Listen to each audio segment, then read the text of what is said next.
Setelah wujud ini terjadi, maka kita akan kembali meneruskan perjalanan rohani. Ingat, kajian ini adalah bertujuan untuk mendapatkan keakuan Allah pada diri dan keumatan Allah pada diri. Ini yang disebut dengan aftar. Jadi kalau mau tahu diri itu sebenarnya nanti di mana, jangan dulu. Kita sedang membangun rumah, jadi jangan kita berpikir apa isinya dulu. Ya. Sekarang apa yang kita bangun? Yang kita bangun yang pertama setelah berdiri nafsiyah itu, batin Allah bernama nafsiyah, maka batin ini akan mentajalikan, yaitu sifat dan zat Allah. Sekarang sifat Allah disebut ma'nawiyah dan zat Allah disebut salbiyah. Sekarang ini kan belum ada kata-kata sifat itu, baru cerita yang selama ini kita punya, ya. Nah sekarang wujudnya tuh belum ada. Nah sekarang kita lagi membangun wujud itu sampai menemukan aftarnya Allah, maka ada dirilah di dalam aftarnya Allah nanti. Kita belum ada, ini masih tajalli Allah, ya, tingkat sifat. Jadi dalam rangka membangun ini tidak boleh kita mendahului kaji. Sekarang sampai di mana? Baru sampai nafsiyah. Setelah sampai nafsiyah apalagi? Baru kita bangun mana yang nur mewakili diri bernama Adam, dan mana yang zat mewakili Muhammad bernama rohani. Itu kita belum nyata punya. Ini juga harus diperhatikan. Jangan cerita punya kaji, kaji punya cerita, tapi kaji punya kodrat, kodrat punya Tuhan. Itu baru benar. Saya tak mau kaji jadi hayalan jemaah tu. Ya, semua adalah perjalanan. Nah sekarang kita baru mendirikan diri nafsiyah. Sudah sampai dengan tajalli. Akhirnya bertemulah diri yang halus bernama nafsiyah.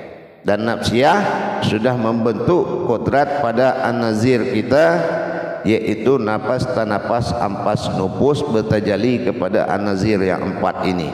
Betul kan? Sudah sampai situ kah kita kajian kita? Betul tak kira-kira? Iya Bu ya. Nah ya, ya. Nah sekarang ini apa lagi nih? Ikuti saja macam tu. Ini kaji tajalli, bukan kaji mengkaji-kaji lagi, tak. Ini sudah mendirikan. Nah kita ni sudah mendirikan kodrat Allah. Nanti bertemulah kita ni siapa, dan Allah yang aftar, yang mengaku aku Allah itu siapa dia. Nah nanti kita ketemu itu berarti sudah dapat zahirnya Allah aftar. Ini akhir nanti. Tapi yang wadal tunggal, ya, itu tetap ilah Tuhan aku. Akunya kita belum ada nih, ya. Nanti apa ada apa tidaknya nanti kita lihat.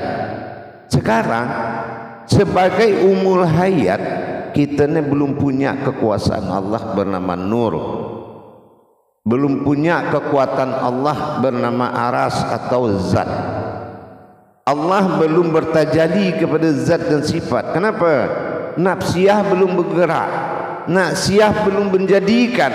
Batin Allah yang bernama nafsiyah ni dia belum menjadikan nur dan zat, sifat dan zat. Mau kata apa kita? Kita bercerita selama ni, kita sudah kaji, tapi kita belum melihat kenyataannya. Jadi begitu jemaah sekalian.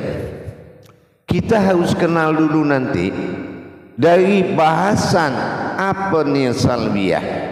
Kenapa salbiyah sifat yang 5 ini dia menjadi hakikat Tuhan, dan kenapa ma'nawiyah yang 7 kodrat, iradat, ilmu, sama, basar, kalam, hayat, kenapa dia 7?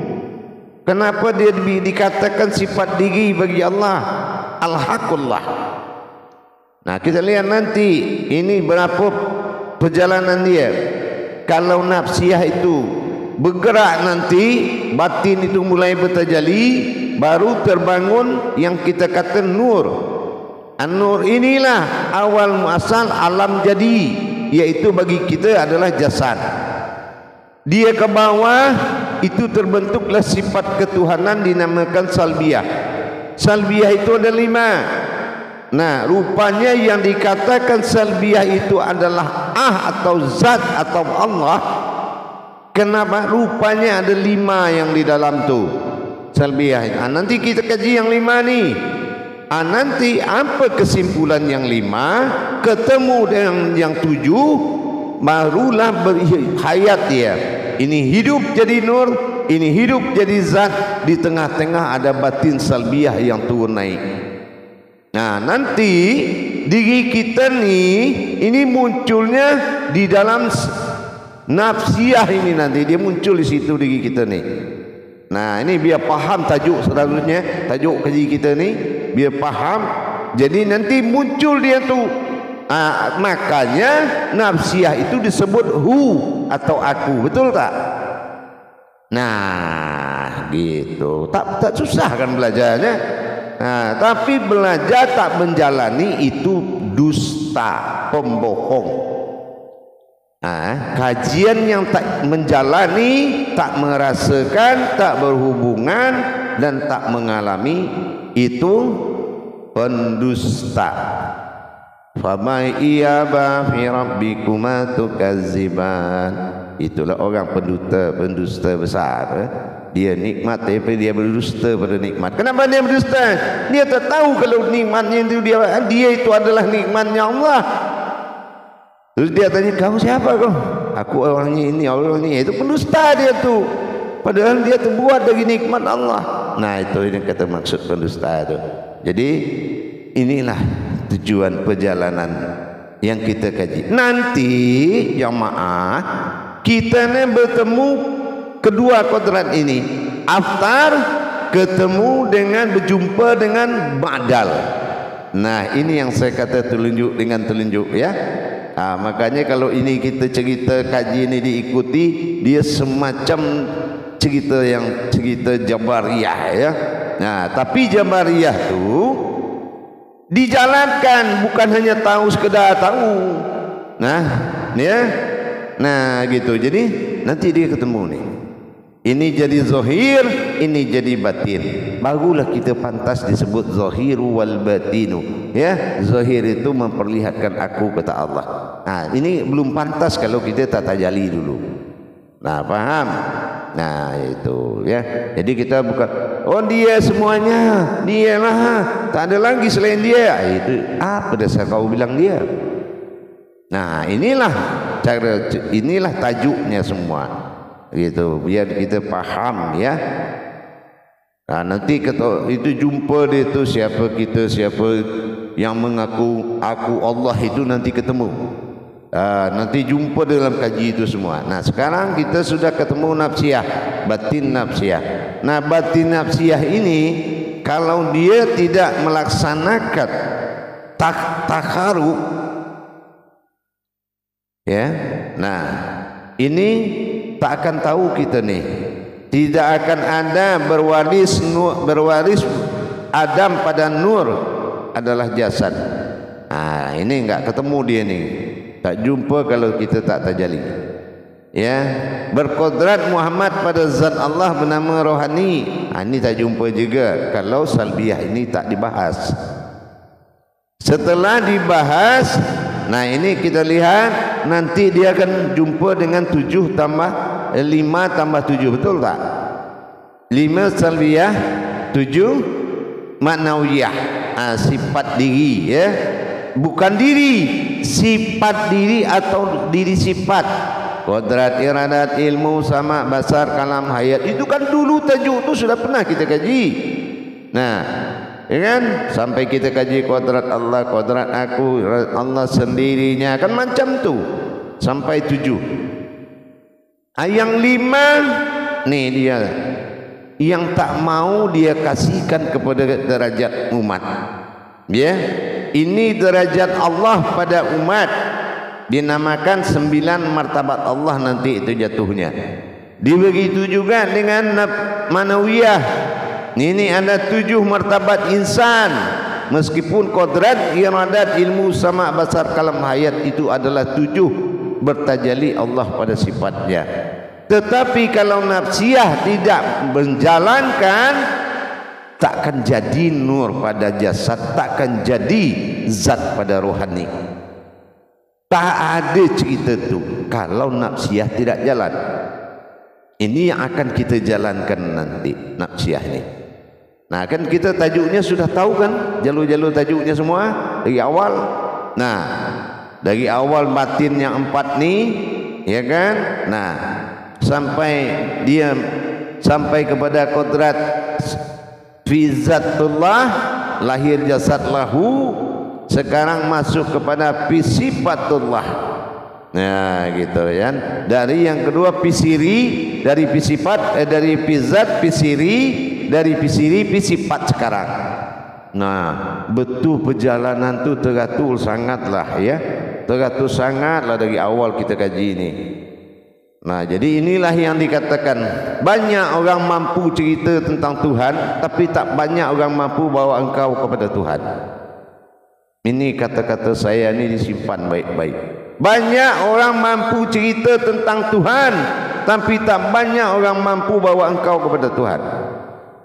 Tuh, garis catat cerita, catat kalam saya itu.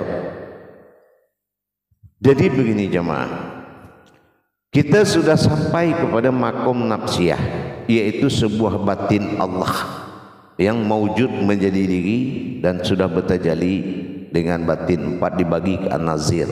Tuh, kita sudah jalan.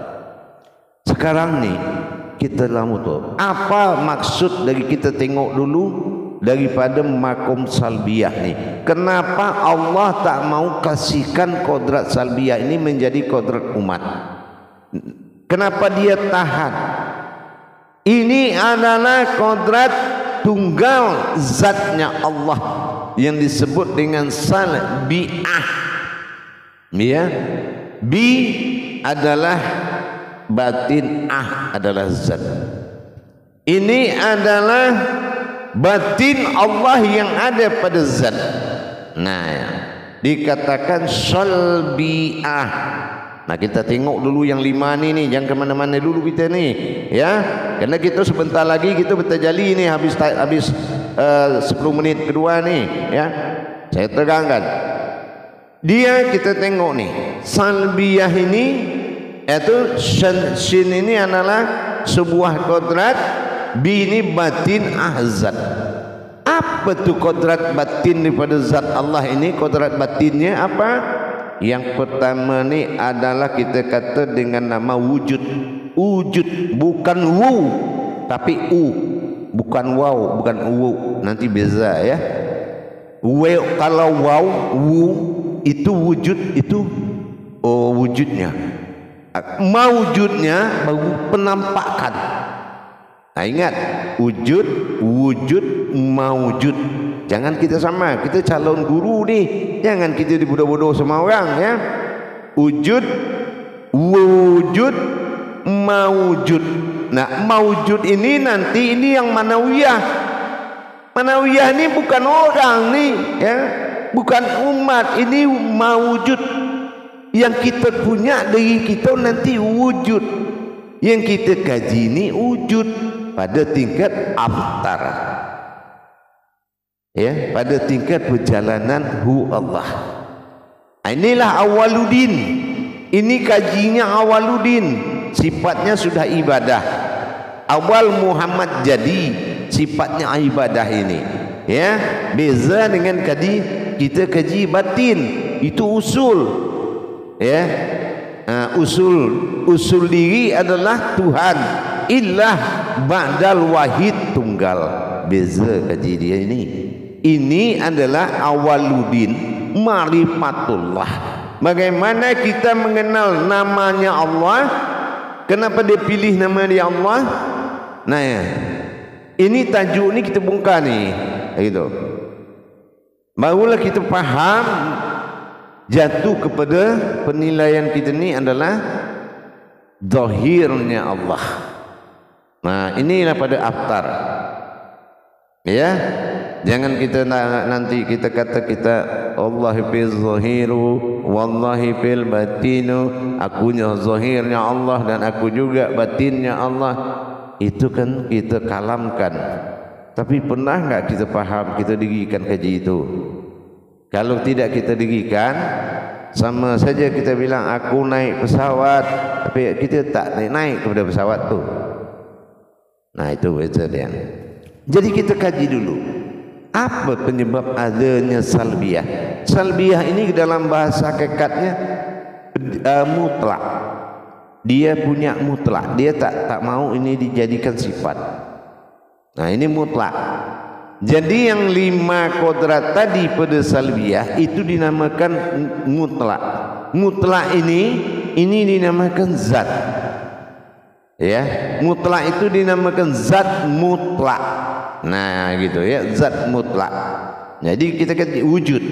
Nah, wujud kidam bako mukhalifatul lil hawadis qiyamuhu binafsi. Kita bukan kaji sifat 20 lah ni, tapi bersifat 20 Allah pada diri. Kalau bersifat Allah 20 pada diri, berarti sifat 20 bagi 3. Salbiyah, nafsiyah, ma'nawiyah, bagi 3. Tak boleh dikaji, tidak dibagi. Kalau tidak dibagi bukan kaji diri namanya. Dibagi baru kaji diri. Nah itu harus paham lah itu. Kalau ada orang kaji sifat 20 dikajinya satu-satu semua, itu enggak bisa dijadikan kaji diri. Kalau kaji diri, rumus Allah rumus 3, alif lam mim. Berarti kajinya harus bagi 3. Ya, kalau bagi 3, salbiyah, nafsiyah, manawiyah. Jadi kita lihat, kita tengok lagi, kita balik kepada salbiyah ni. Salbiyah ini kenapa jadi Allah atau zat? Jadi kalau kata Allahu Akbar berarti salbiyah, ya. Nah ingat, nafsiyah, ma'nawiyah. Salbiyah Allah, nafsiyah batin, ma'nawiyah adalah akhbar. Itulah kebesaran atau dikatakan maujud, gitu ya. Kita tengok dulu ke salbiyahnya. Salbiyah itu ada 5 satu wujud. Maksud wujud ni apa? Kenapa dia tak mau serahkan kepada kita apa makna hakikat daripada wujud tu? Nah wujud. Nah wujud di sini arti maknanya ada, ya ada. Nah ada ni maksud adanya apa? Ada ini kepada tingkat la maujud, ya. Itu yang dikatakan la maujudun illallah. Nah, jadi kalau dia ada tingkatnya la maujudun illallah, tak boleh kita akui yang ada. Kalau dia tak, hanya dia yang ada. Kalau kita masih mengatakan ada yang lain selain daripada dia, maka wujud ini tidak berlaku. Ini tidak boleh karena yang wujud hanya Allah. Nah gitu ya. Jadi lawannya adalah mustahil, ya tiada. Kalau mustahil tiada, nah inilah yang kita kata daripada sifat Tuhan, ya. Jadi tidak ada Tuhan lain selain daripada satu wujud. Wujudnya wujudullah. Nah gitu, itu paham? Itu yang dimaksud dengan wujud. Yang kedua ini adalah dimaksud dengan kidam. Nah kidam yang dimaksud di sini apa? Jadi kita ini harus bersifat menyusul, tak boleh mendahului. Nah bisa tak kita macam tu? Nah ya.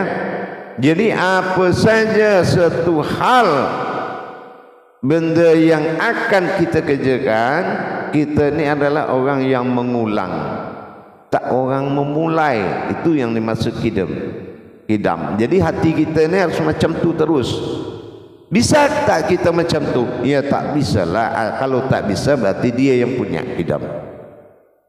Itu yang dia tak kasih sama kita. Makanya dia katakan salbiyah. Itu tidak bisa kau tu katanya. Gitu. Ya. Nah, jadi itu pegangan, itu harus dipakai, ya. Nah, yang ketiga itu bako. Nah, ini Jadi kalau yang dikatakan baku itu adalah kekal. Nah, kekal itu, arti kekal itu tidak hilang, tidak lenyap. Nah, kira-kira di diri kita ni yang tak hilang, yang tak lenyap apalah ni? Ya. Kalau jasad kita kubur hilanglah, kita makamkan dia hilang. Nah, jangankan dikuburkan, kita hanyut di bawah air saja hilang. Itu kalau jasad. Nah, ini yang dikatakan. Berarti kita cari. Berarti apa? Yang tidak bisa hilang, nah itulah milik dia. Nah, jadi kita mau diri yang mana nih? Diri yang bisa hilang, bisa lenyap, atau diri yang tidak hilang, bisa tidak lenyap? Nah, karena semuanya kita yang 5 ini disuruh menyatu kepada dia. Gitu ya. Berarti kita tidak boleh pakai diri yang hilang dan diri yang bisa lenyap. Nah, itu yang dikatakan dengan bako. Nah, yang keempat itu adalah mukallifatuhu lil hawadisi. Nah, maksud lil hawadisi ini apa nih? Di sini sudah ada kata mukallifatuhu. Nah, ingat ya, tuhu lil hawadisi. Nah, di sini ada kata